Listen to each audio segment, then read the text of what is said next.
ஒன்றே குலம் ஒருவனே தேவன். அனைவருக்கும் வணக்கம். கடன் தீர்க்கும் திருமந்திரம் 1579.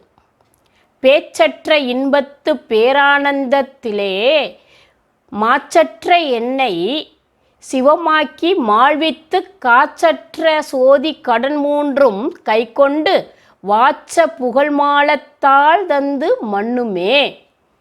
மனம், வாக்கு, காயம் வழியாக ஒவ்வொரு பிறவியிலும் நாம் செய்யும் கருமங்கள்தான் நமது பிறவி கடன். பிறவியாகிய கடனை முழுமையாக தீர்த்து முக்தி நிலையை அடைய பெறும் தடையாக இருப்பது அகங்காரம் எனும் ஆணவ மலம். இறை அனுபவம் என்ற பேரானந்த நிலை ஏற்படும் போது ஆணவம் நீங்கும், பேச்சு அருந்து போகும். பிறவி கடன்கள் அனைத்தையும் இறைவன் தனதாக்கி கொள்வான்.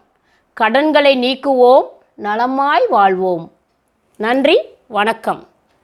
நாளை வேறொரு திருமந்திரத்தில் சந்திப்போம்.